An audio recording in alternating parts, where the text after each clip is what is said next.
সরকার আসে, সরকার যায়। ক্ষমতার পালাবদলে বদলায় নেতাকর্মীদের ভাগ্যের চাকা। যারা থাকে ক্ষমতার কেন্দ্রে, কে খাটিয়ে নেয় দলীয় প্রভাব, করে চাঁদাবাজি, জমি দখল আর জনভীতির রাজনীতি। গত ৫ আগস্ট শেখ হাসিনার দেশ ত্যাগের মধ্য দিয়ে পতন ঘটে আওয়ামী লীগ সরকারের। বিএনপি সহ বিরোধী দলগুলো ফিরে পায় তাদের হারানো মাঠ ও মঞ্চ। কিন্তু সরকার পরিবর্তনের পরপরই বিএনপির কিছু নেতাকর্মীর বিরুদ্ধে উঠে আসে চাঁদাবাজি ও দখলবাজির অভিযোগ।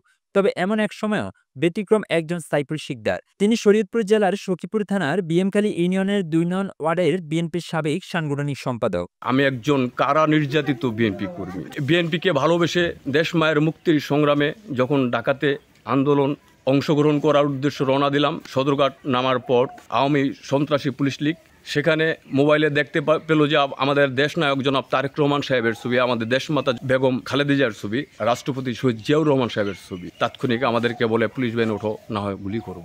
পেশায় রড, বালু আর ইট বহনকারী, জীবিকার জন্য চালান ভ্যান।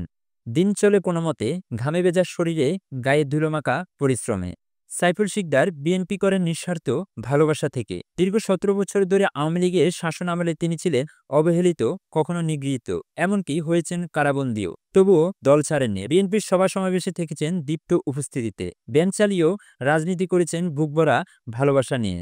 ডিএমখালী ইউনিয়ন মূলদল ২ নং ওয়ার্ড সাবেক সাংগঠনিক সম্পাদক, সখীপুর থানা, শরীয়তপুর জেলা, ডিএমখালী ইউনিয়ন। যখন চারদিকে অভিযোগ আর অনিয়মে মোড়ানো রাজনীতির চিত্র, তখন এক সাইফুল শিকদার ধারণ করিয়েছেন ভিন্ন এক উদাহরণ।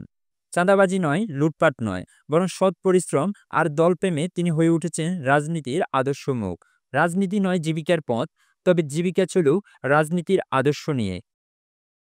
জুয়েল আজম, আইনিএসবিডি, ঢাকা।